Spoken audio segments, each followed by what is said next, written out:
Dealing with difficult employees can be a frustrating part of running a business. Working with difficult employees, that's this week on the Chambers Quick Tip.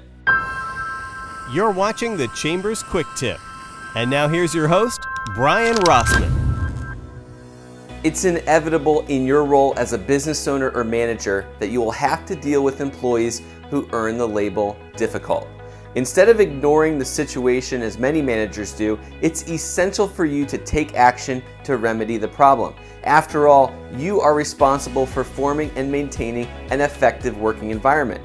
Effective managers use a deliberate approach similar to planning and delivering a constructive feedback discussion. So here are 3 quick tips on how to best deal with a difficult employee. Tip number 1 is to evaluate the entire situation.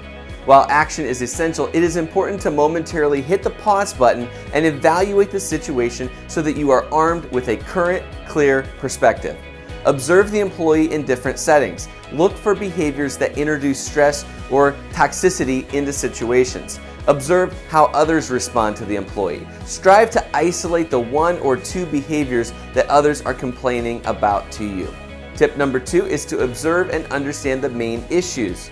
Resist the temptation to respond to complaints or innuendo without checking the situation yourself.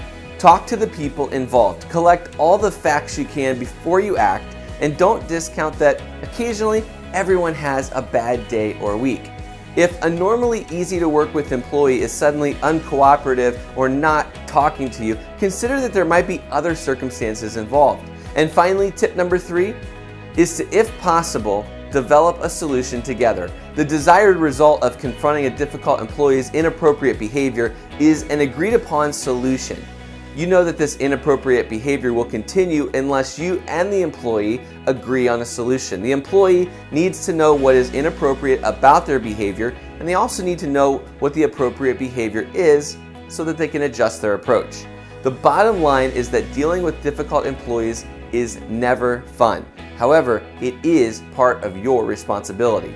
A timely, deliberate approach to navigating these awkward situations will help you succeed. We'll see you next week here on the Chambers Quick Tip.